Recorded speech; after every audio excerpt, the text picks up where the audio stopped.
Assalamualaikum. Hai, apa khabar anak-anak tahun 6? Bertemu lagi kita dalam video seni bersama dengan Cikgu Syukri Hasan, guru bimbingan seni anda.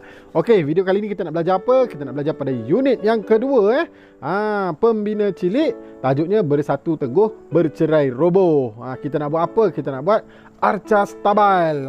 Yang ada dalam buku teks kita ni. Okey? Ada buku teks tak? Mestilah ada kan? Dah bersedia?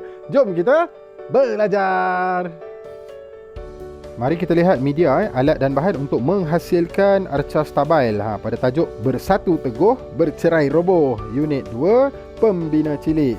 Okay, yang pertama kita sediakan media kita, board Impra. Board Impra ni besar tau, saiz A2. Nanti cikgu akan potong lah. Okay, kalau tak ada board Impra ni, kamu boleh gunakan board besar macam ni, tapi dia lembek sikit. Okay, kalau tak ada, mungkin kita boleh gunakan kertas kotak yang begini. Kalau tak ada kertas kotak macam ni, mungkin boleh guna kertas keras ataupun mountain board ke. Okey, yang ni kertas kotak barang elektrik. Kalau tak ada kotak Milo ke kotak kasut, mana-mana pun boleh. Okey, kemudian gunting untuk memotong. Kalau tak ada gunting, pisau pun boleh, cuma kena hati-hatilah. Kemudian jangka lukis untuk kita buat bulatan. Kalau tak ada jangka lukis, gunalah mana-mana alat yang bulat macam ni. Ini double sided tape ni. Okey, kalau tak ada, gunakan botol pun boleh, ataupun tin ke. Pen penanda, kita gunakan pen penanda untuk kita menanda atau membuat bulat nanti. Kita tak gunakan pensel. Nak gunakan pensel pun boleh juga. Okey, seterusnya pelekat ataupun stiker untuk kita tampal pada kita punya arca. Kalau tak ada stiker macam ni, kamu boleh je potong kertas warna tu, kamu tampal buat hiasan. Okey, seterusnya buku teks sebagai rujukan utama. Okey, jom kita berkarya.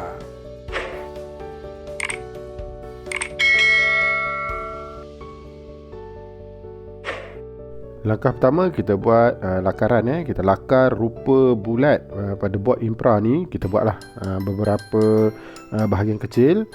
Okay, cikgu gunakan ni double sided tape ni je untuk kita buat ukuran rupa bulat tu. Mudah je.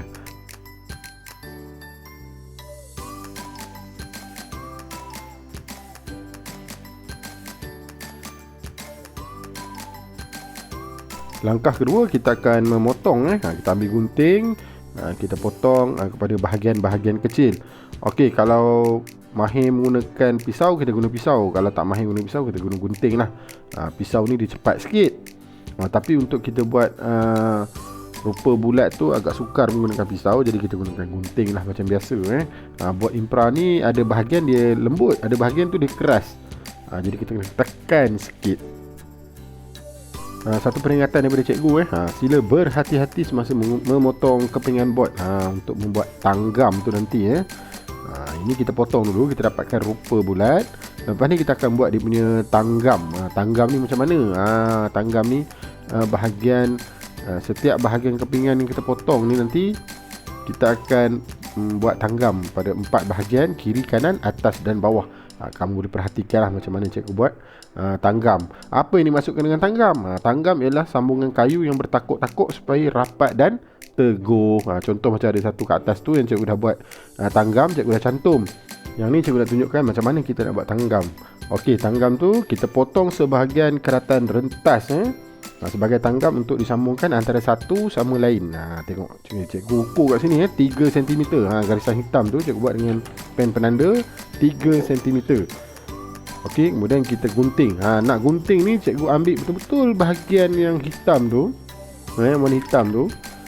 Okey, cikgu andaikan ketebalan bahagian yang cikgu gunting tu sama tebal dengan board Impra.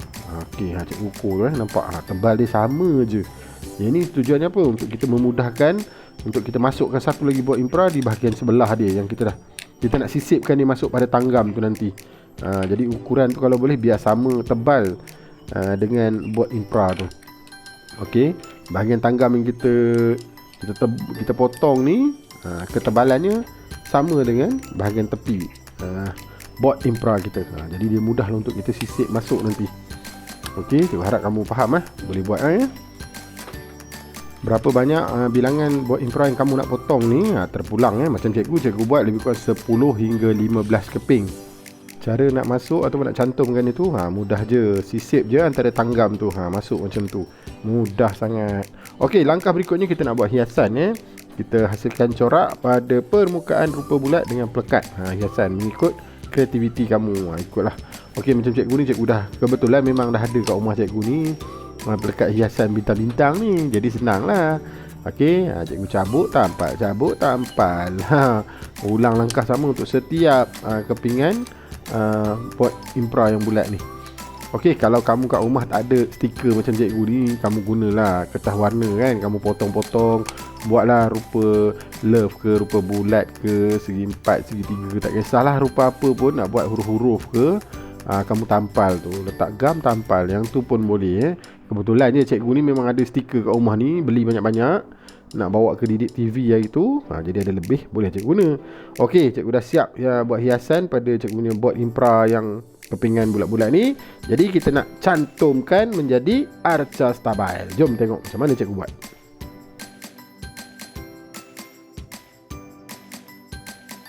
Semasa kamu nak mencantumkan tanggam ni, secara tak langsung kita dah mengaplikasikan prinsip imbangan dan unsur bentuk semasa menghasilkan arca stabil ni. Okey, kita kena bagi seimbang lah kiri dan kanan. Baru kita punya tanggam tu nampak stabil dan kemas. Okey, langkah yang kelima, pastikan cantuman tanggam dibuat secara teliti. Sebenarnya tak kisah kamu nak susun macam mana, yang penting dia nampak seimbang. Bina reka bentuk arca bermula dari tapak. Tapak tu maksudnya yang bahagian bawah lah, yang dua di bawah tu kan, kemudian dia naik ke atas. Okey, biasanya kita buat tapak ni, kalau macam ni kita buat 4 lah. Jadi dia seimbang. Buat daripada tapak yang lebih luas dan besar supaya arca seimbang dan kukuh. Sedikit info daripada cikgu. Info ni cikgu ambil daripada buku teks. Nota berkaitan bahasa seni visual ada 3, rupa, imbangan dan kesatuan. Rupa yang sama disusun secara berulang akan menghasilkan corak. Okey, rupa dah tentulah rupa bulat kan, dan juga rupa bintang-bintang kecil tu. Kemudian imbangan, imbangan perlu dititik beratkan supaya binaan yang dihasilkan ni lebih stabil dan kukuh. Nama pun arca stabil. Kalau tak stabil, maksudnya bukanlah arca stabil yang baik. Okey, kesatuan. Kesatuan dapat dilihat pada hasil karya dari segi warna dan gabungan bentuk yang tersusun. Nampak mudah saja nak buat arca ni.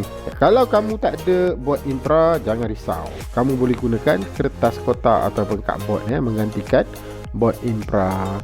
Kalau tak ada, carilah bahan lain untuk kita gantikan board impra ni. Apapun, yang penting usaha untuk kita menghasilkan arca stabil. Sedar tak sedar, hasil karya ini menggabungkan bidang membentuk dan pembinaan dengan membuat corak dan rekaan. Alhamdulillah, karya kita dah pun siap. Ini dia arca stabil. Okey, pada anak tahun 6 duduk di rumah, selamat belajar, selamat berkarya. Kita jumpa lagi pada video akan datang. Jangan lupa share, like dan subscribe channel Cikgu Syuk sebagai tanda sokongan. Okey, kita jumpa lagi. Bye bye. Assalamualaikum.